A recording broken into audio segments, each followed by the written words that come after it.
Joachim Hazan, bonjour. Bonjour Baptiste. Vous êtes président fondateur de Novaxia, bienvenue sur ce plateau. Avec Novaxia, vous réalisez des projets de transformation immobilière. Comment résumer l'activité peut-être en une phrase? Une phrase, alors en fait on flèche l'épargne, on est le porte-voix de 10 000 petits particuliers et de quelques institutionnels qui nous confient des fonds.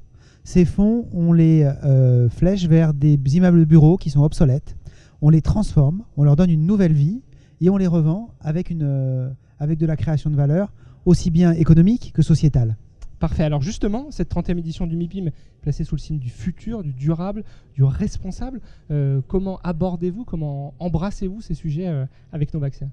Le thème du MIPIM cette année, c'est Engaging Future.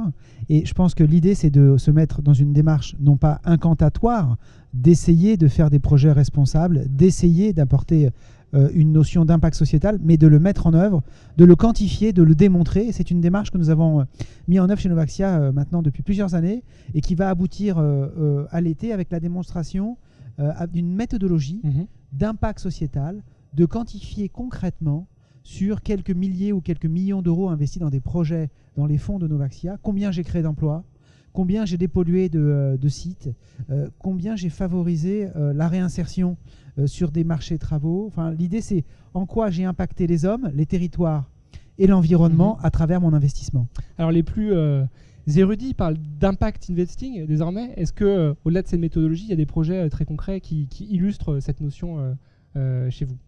Mais très concrètement, quand on achète un transformateur électrique à EDF qui est pollué au pyralène et qu'en lieu et place de ce transformateur électrique, on installe 17 000 m² de logements, dont 50% de logement social, et que dans la phase de vacances intermédiaire, plutôt que de laisser l'immeuble libre, nous le prêtons à un collectif d'artistes pour éviter les squats, pour éviter le coût d'un gardiennage, mais pour également le mettre à disposition, créer de la valeur sociétale. On voit bien que c'est un exemple qui matérialise le fait qu'il ne s'agit pas tout simplement de projets incantatoires, mais d'une réalité.